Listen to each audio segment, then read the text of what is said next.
and welcome to Naki World Podcast, coming to you live from Beijing, the capital city of the People's Republic of China. The objective of this podcast is to uplift, inspire, motivate, and encourage personal growth and introspection.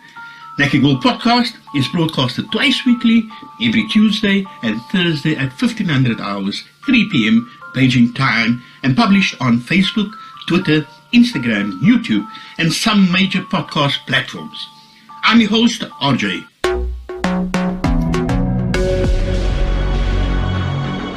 This is episode 3 of our series on personal growth and development.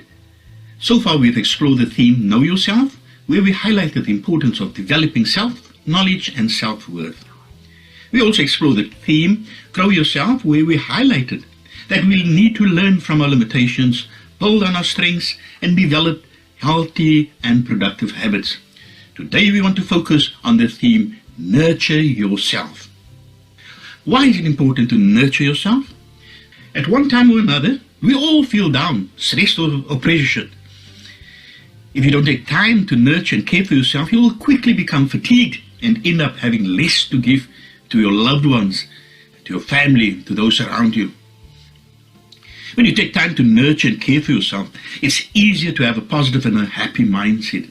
It's easier to look at things from a positive point of view. It's easier to address stressful situations. Nurturing yourself is a necessity. Your health and well-being depend on it. Take it from me, that is very, very important. Why do we need to nurture ourselves? Let us look at some of the reasons why we need to nurture ourselves. Firstly, we need to nurture ourselves to fight stress. Every day, stress hormones build up in our bodies, and without taking daily action to reduce them, they accumulate and become destructive to our health. By nurturing ourselves daily, we help to stimulate the relaxation response. That is the body's natural healing system. One of the reasons why we need to nurture ourselves. Secondly, we need to nurture ourselves in order to promote health, and especially mental health and longevity. When we take the time to nurture ourselves, our support systems will prevent us from getting sick. That's funny. That this also leads to us being healthier. It promotes long-term health and longevity of the mind and the body if we nurture ourselves. We nurture ourselves so that we can feel empowered. When we start taking responsibility for our own well-being, we feel empowered and strong. We can't sit back waiting for somebody else to take the lead. Sometimes no one is available. So we nurture ourselves so that we can feel empowered. We also nurture ourselves to boost our self-esteem. It's up to us to recognize our own worth and treat ourselves accordingly. When we treat ourselves with loving kindness, others will do the same. We'll reinforce the belief that we deserve to be treated in this way. And it boosts our self-esteem and confidence. It's very, very important that we look at this very seriously. Another factor that we look at why we nurture ourselves is sometimes we don't even know it, that we are so dependent on other people and things, and sometimes even, medication creates a dependency. And by nurturing ourselves, by looking into our own inner being and our self-worth, our self-esteem, and things like that, we break the cycle of codependence. When we nurture ourselves, we demonstrate self-sufficiency, that we are able to take responsibility for our own health and well-being, and that we free ourselves from being responsible, or others from being responsible for our happiness. Right? So those are some of the reasons on why we need to nurture ourselves. And it's very, very important to stress this. We need to take time out. We need to look at ourselves, and we need to care for ourselves. And some people, we use the word nurture yourself. Some people say care for yourself, self-care. And then people think, if they talk about self-care, it's being selfish. No. Just as we take care of others around us, we take care of our children, we take care of our parents, we even take care of our friends and those around us, We need to take time to care for ourselves, to nurture ourselves, to look at our own being. If you are serious about making money online from home, then visit smmenterprisesonline.com. smmenterprisesonline.com. You're listening to Naked World podcast, coming to you live from Beijing, the capital city of the People's Republic of China. Please follow and like our Facebook page, follow us on Twitter and Instagram, subscribe to our YouTube channel, and subscribe to our Naked World podcast. So we have now covered why we need to nurture ourselves. Now we want to look at how do we nurture ourselves? How do you nurture yourself? Nurturing ourselves starts with identifying our needs, troubling conditions or situations that we find ourselves in. That is the first thing. We take the time to reflect on our yearnings, our deepest yearnings, our longings. We think about what makes us feel empty. Where is there a void or a crack in our being? Right? We think about our needs, emotional, mental, physical, and spiritual needs, and what a satisfying, fulfilling life would look like. We ask ourselves questions like, do I need a healthy relationship? Do I need rest, calm or peace? And then you ask a question and you try to figure out the need for self-discovery, what it is that you want, you sincerely want, who you really are. And, is there a need to clear some mental and some physical clutter in our minds? What are all the different ways we can attend to these needs? Sometimes we feel like we don't deserve to meet our needs, or even think our needs, think less of our needs in the first place. We feel unworthy. We feel like we haven't earned it yet. And what triggers this sometimes? It's a crisis at work or at home. Triggers these feelings of low esteem, challenges with our loved ones, a spouse, a co-worker, or other close contacts, these challenges, or a change in the circumstances, lose a loved one, lose a job, children leaving home. These are common triggers that makes us feel sometimes unwanted, that it creates this need. Now, yes, what can we do about it? The first thing we want to do is we want to focus on the good quality, focus on the things that we like about ourselves, the positive things. And secondly, what we can do, let's relax and rest, allow ourselves some time to rest and recuperate, take a break from things that causes stress in our life, And one important thing is sometimes just to go outside, take a walk on the beach or in the park, some fresh air, just to rekindle our energy again. Are you interested in doing an online tourism business course? Visit tourismbusinessonline.com. tourismbusinessonline.com. One very important thing that we can do in terms of nurturing ourselves is to surround ourselves with positive people.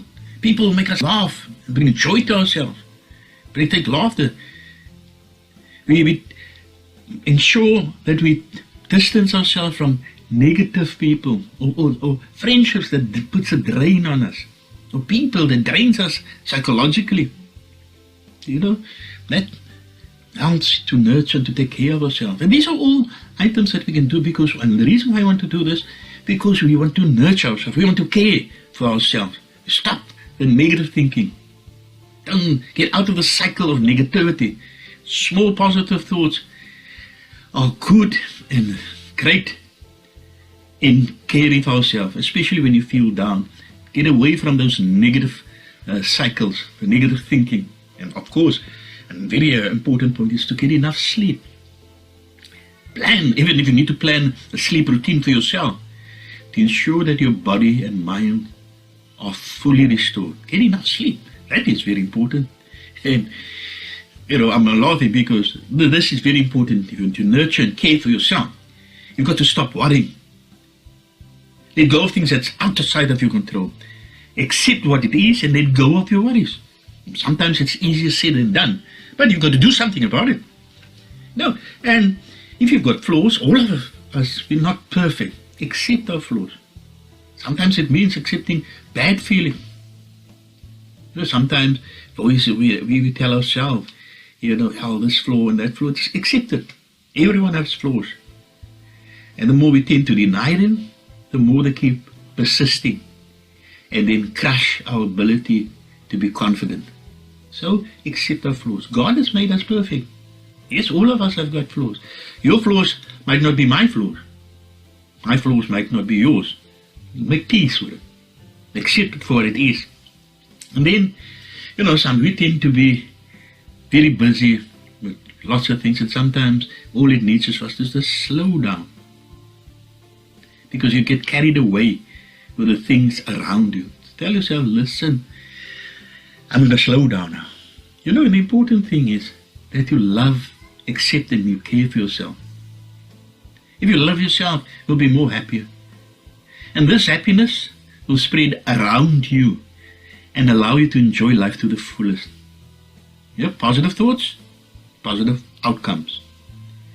And maybe for me, one of the very, very important things is to have compassion for yourself. Self-compassion. We talk to ourselves in our mind, and we constantly speak to 90% of what we say to ourselves yesterday, today, when we'll be the same tomorrow.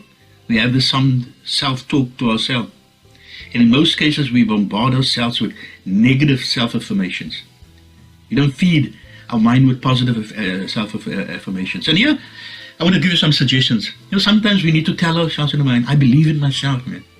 I deserve to be loved. Those are positive affirmations. I deserve to be happy and successful. I love myself for who I am. I am capable and I'm strong. I have the power to change myself. See, if we start telling ourselves these things, even anybody else, so that's up to them. If I feel I deserve to be loved, I don't care what the next person thinks of me. If we say and think these positive affirmations over and over, it will change our thought patterns. It will help us to believe in ourselves. And it helps us to think uplifting, self-enhancing thoughts about ourselves. It definitely can be a challenge just to focus on the positive and to maintain a positive attitude and consistently act positivity with positivity. And yet the benefits of this is tangible. I've done quite a bit of reading on the person, Dr. Martin Seligman. They call the father of positive psychological movements. And basically he states, optimists are high achievers, better able to develop to their full potential, happier, and have better overall health. These are among some of the personal and professional outcomes that Dr. Seligman gives us. And if you have time, read some of his books. But this is where I found it's quite interesting. And now, people who are optimistic, people with positive attitudes, are generally higher achievers. They are better able to develop to their full potential. So positivity is definitely something that can be achieved, and you can teach yourself that as well. You can practice it.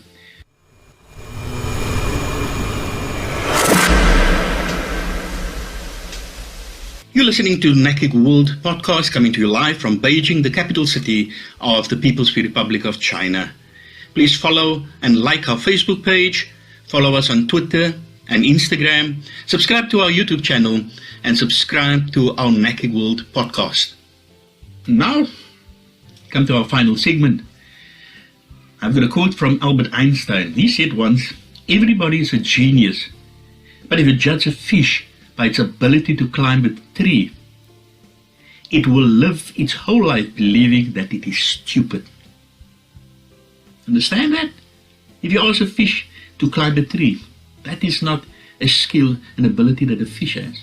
And sometimes we are asked to do certain things which is not in our competencies. It's not part of our skill set. And we feel stupid for the rest of our life. We need to make peace. We all have our strengths and our weaknesses. Many of us have so many responsibilities in life that we forget to take care of our personal needs. We focus on the things that is outside our skill set. Right? People who neglect their own needs and forget to nurture themselves are in danger of deeper levels of unhappiness, low self-esteem, and feelings of resentment. So it's very, very important that we take time to nurture ourselves. And like I said also, if you're not an optimist by nature, hopefulness and positivity can be learned. As I referred to earlier, in quoting Dr. Martin Seligman, right? He was he's not, the man is still alive, a believer that optimism can be learned. So what can we control? Ultimately, we can only control ourselves, our attitudes and our actions. That's basically all we can do. While pessimism may be in our nature, we can nurture ourselves towards optimism. And we can reap all the benefits regardless of what's happening around us in our environment. The first step is simply to notice our own reaction to events around us, to unearth our own beliefs, and observe the consequences of our own beliefs and our own reactions. Secondly, we can begin to take more ownership of our own emotions and behaviors. We can recognize, I'm the boss of me, I'm in control. These skills can help us break up depression, better develop ourselves and our potential, and make us happier. Nurture yourself. Take care of yourself first. Love yourself. Have compassion for yourself. Well, that brings us to the end of episode 3 of season 1 of our series on personal growth and development. Please follow and like our Facebook page, follow us on Instagram, Twitter, subscribe to our YouTube channel, and subscribe to NACIC World Podcast. Our social media handle at NACIC World. Until next time, goodbye from a lovely Beijing in mainland China till we meet again.